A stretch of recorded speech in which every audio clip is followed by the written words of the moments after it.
Assalamualaikum warahmatullahi wabarakatuh. Di video kali ini saya akan membahas nasab dari Nabi Muhammad.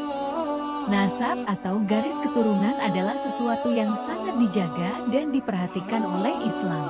Demikian kuatnya Islam dalam memperhatikan nasab, ia pun dijadikan salah satu dari 5 hal yang wajib dijaga dalam Islam.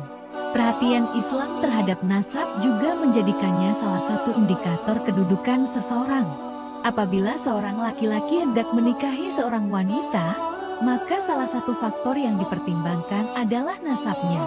Walaupun nasab bukan segalanya, karena kedudukannya masih kalah dibanding faktor ketakwaan. Demikian juga dengan Nabi Muhammad, beliau juga memiliki keutamaan nasab. Beliau merupakan keturunan orang-orang pilihan di setiap generasinya.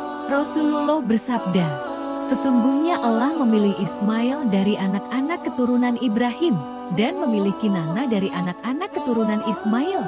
Lalu Allah memilih Quraisy dari anak-anak keturunan Kinana, kemudian memilih Hashim dari anak-anak keturunan Quraisy dan memilihku dari anak keturunan Hashim." Hadis riwayat Muslim dan Ibnu Majah. Sebagai umat Nabi Muhammad, kita pun selayaknya mengenal nasab beliau. Berikut ini nasab Nabi Muhammad Sallallahu Alaihi Wasallam. Muhammad bin Abdullah bin Abdul Muttalib bin Hashim bin Abdul Manaf bin Qusay bin Kilab bin Murrah bin Ka'ab bin Luwai bin Galib bin Fir bin Malik bin Nadar bin Kinana bin Huzaimah bin Mudrikah bin Nabi Ilyas bin Mudlar bin Nizar bin Mat bin Adnan. Ayah Nabi Muhammad adalah Abdullah bin Abdul Muttalib bin Hisham bin Abdul Manaf. Kakek Nabi, Abdul Muttalib, awalnya memiliki anak yang sedikit dan kaumnya meremehkannya. Sebagai seorang yang ditokohkan namun memiliki anak yang sedikit, padahal kemuliaan di zaman itu adalah banyaknya anak, terutama anak laki-laki. Karena hal itu, Abdul Muttalib bernazar seandainya dikaruniai 10 orang anak lagi, maka ia akan mengorbankan menyembelih salah satu anaknya untuk dipersembahkan kepada Allah. Dan saat ia mengundi nama-nama anaknya yang keluar adalah nama Abdullah, padahal Abdullah adalah anak kesayangannya. Orang-orang Quraisy, paman-paman Abdullah dari Bani Makhzum, melarang Abdul Muttalib merealisasikan nazarnya. Akhirnya disepakati 100 onta dikorbankan sebagai ganti Abdullah. Setelah cukup usia, Abdullah dinikahkan dengan Aminah binti Wahab bin Abdul Manaf bin Zuhroh bin Kilab. Ia adalah perempuan yang paling mulia di kalangan Quraisy, baik dari segi nasab maupun kedudukan sosial. Beberapa waktu setelah pernikahan keduanya, Abdullah pergi menuju Syam untuk berdagang. Ketika hendak kembali ke Mekah, ia jatuh sakit sehingga ia pun tinggal di tempat paman-pamannya di Madinah. Kemudian Abdullah wafat di kota yang kelak menjadi tempat hijrah anaknya ini. Ia dimakamkan di rumah An-Nabi Gah Al-Jadi. Saat itu usia Abdullah baru 25 tahun dan ia sedang menanti kelahiran anak pertamanya. Beberapa tahun kemudian, Aminah menyusul kepergian sang suami. Saat itu anak pertama mereka, Muhammad bin Abdullah, baru menginjak usia 6 tahun.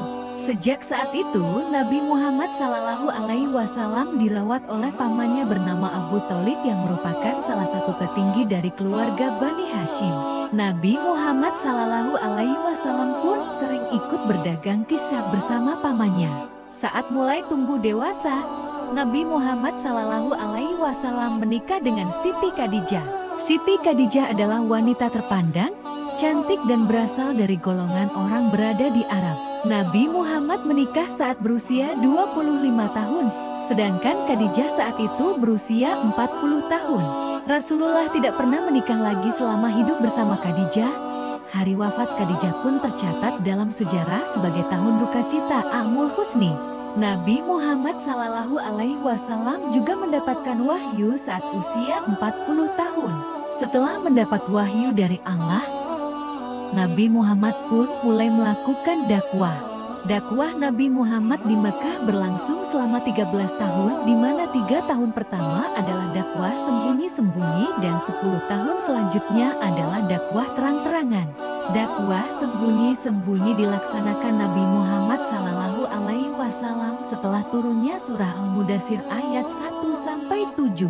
Sementara dakwah terang-terangan mulai dilakukan setelah turunnya surah Al-Hijr ayat 94-95. Singkat cerita, Nabi Muhammad wafat saat berusia 63 tahun.